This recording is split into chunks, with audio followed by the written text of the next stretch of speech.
Isa nga sa pinakamalapit sa aming university is itong De La Salle University, Dasmariñas. For today's vlog, magbabayad nga tayo ng confirmation fee ni Ate Gail. Proud to say na nakapasa din si Ate Gail dito sa entrance exam ng De La Salle University. Ang entrance exam pala dito is 1,000 pesos. Wala nga akong full vlog noon kasi online examination lang yung ginawa para kila Ate Gail. After nga na exam ni Ate Gail, pumunta na kami dito para bayaran na yung confirmation fee. Kapag kasi nakapasa ka sa entrance exam nila, meron silang 48 hours para bayaran mo yung confirmation fee para sa slot mo.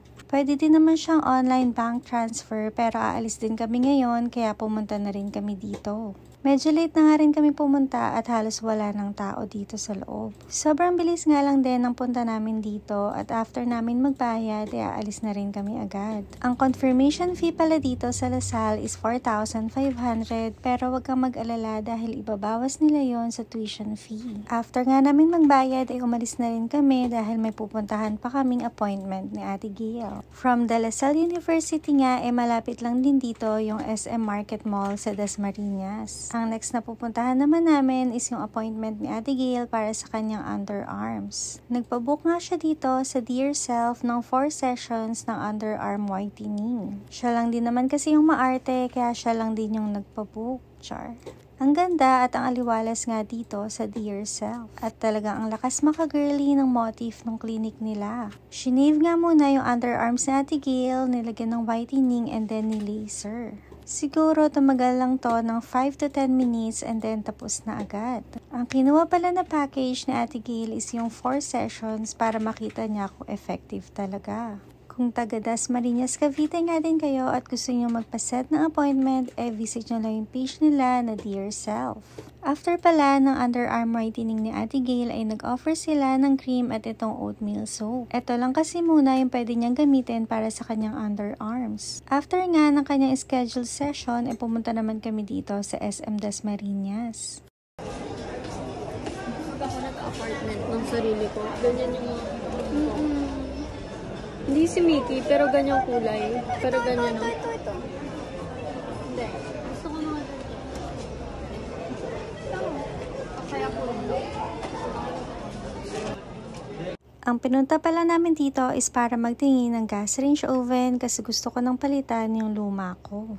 Full stainless nga yung nahanap ko at gusto ko na rin ulit magbalik sa baking. Medyo konti nga lang yung choices doon kaya wala akong napili. Next naman na pinuntahan namin is dito sa H&M. Gusto daw kasi tumingin ng kids ng mga bagong damit nila. Meron na ngang iilan na pili si Ate Gail at Althea kaya sinukat na rin nila.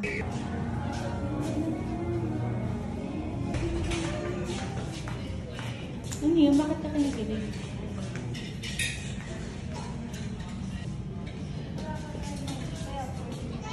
Kaya, pang ano sa uniform.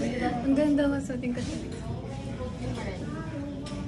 After nga nilang makapili ng gusto nila is umalis na rin kami agad. White jacket nga yung napili ni Althea at yung kay Ate Gail naman is yung black na hoodie. Kaya super happy na naman itong dalawang tiyanaks. Bago nga kami umuwi hindi pwedeng hindi dadaan dito sa BLK.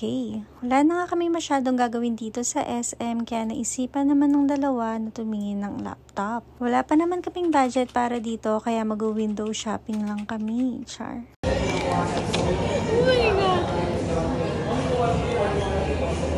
Mahal naman, game. Ito 64.